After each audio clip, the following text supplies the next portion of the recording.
In today's episode, we go searching for treasure at a flea market, and I find something totally unexpected. In our last episode, we did a review on a bike that a lot of folks, myself included, will probably never own because it's just way too expensive. So today we're doing something pretty fun. We're going up to Westminster, Maryland, where they got the swap, drop, and stop, drop, stop, swap. It's like a really big flea market for nothing but bike parts. Rich and I went up last year. It was the first time we went, so this is only my second time. By the way, anybody familiar with the channel, my buddy Rich, who's usually in a lot of these videos, he has been riding for the last couple of months. He's in the middle of a huge renovation project at his house. So once he gets that all taken care of and the weather starts warming up, he'll be back. And honestly, I haven't been doing a whole lot of riding either, just because of weather and other stuff that's been going on. Also, please forgive my more than nasally sounding voice because I'm just trying to get over this raging cold. This thing's really cool, and once we get there, you're gonna see how much stuff they have. It's just like basically a giant flea market for people with bike parts. And anyway, so let's get to it. I'll see you when we get there.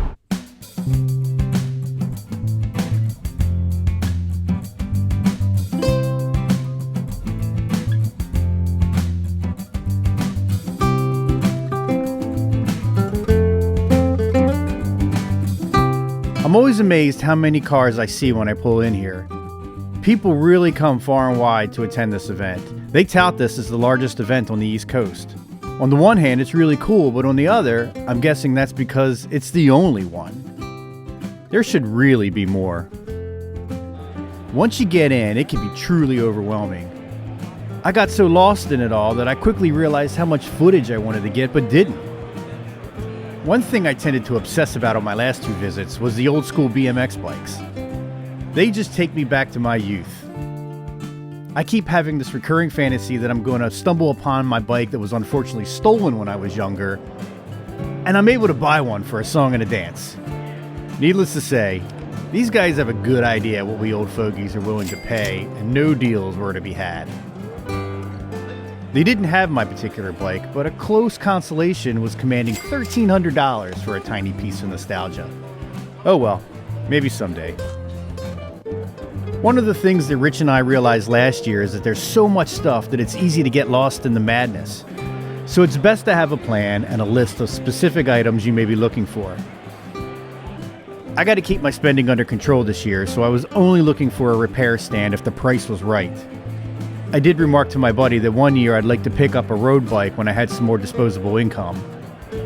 After a little more browsing, we decided to head out before we got into more trouble. But that kinda didn't happen. So I'm on my way back from the bike swap, and oh my god, that was funny.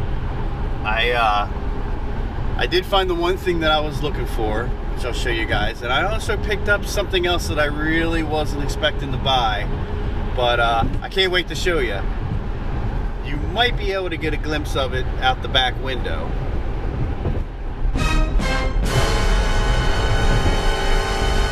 Yeah.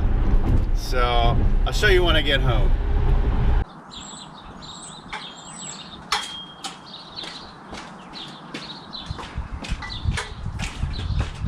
So this is what I set out to get.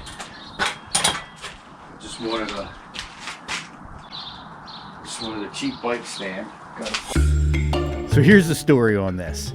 I asked a dude at a vendor booth if anyone was selling repair stands. I'd seen a handful, but they looked like they were being used to display product and weren't for sale. He said the guy next to him was selling one, so I went over. This thing was old. It was an old park stand. It had a lot of wear, but looked like everything worked. It doesn't need to be pretty. It's going to live in my basement / studio / cellar anyway, so I asked how much. He said $10. I said sold.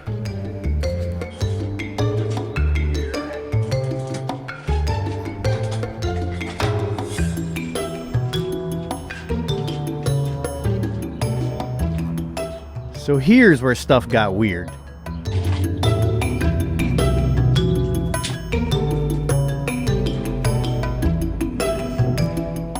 Sitting next to the stand was this white Cannondale road bike. Another fella comes over and says something like, "Hey, "You want a bike to go with that stand?" And I jokingly say, "I don't know, you want to sell it to me for $10 like the other guy?"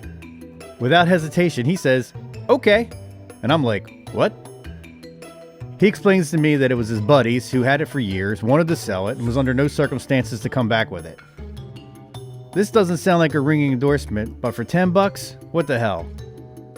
Afterward, I started to question why I got it so cheap and started to have buyer's remorse. But then I reminded myself, it was $10. If I threw it in the dumpster tomorrow, I can take comfort in the fact that I've pissed away way more money for far sillier things. Maybe one day I'll tell you all about my trip to the World Series of Poker. Although this crusher pretty much tells it for me.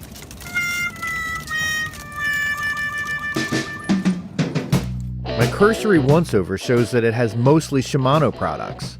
There is a 600 stamped on the crank, and I think it says 105 on the derailleur. The wheels say Walber, 700cc. I don't know much about road bikes. Did they go through a wheel size revolution like mountain bikes? The cranks have Biopace stamped on it, and they appear to be oval shaped. It looks like it's a 12-speed, as it has 6 gears in the back and 2 in the front. I'm not entirely sure what the brand of hubs are. The only thing they have stamped on them are the words sealed mechanism. I'm assuming they're part of the Shimano group since everything else is. But I don't know for sure.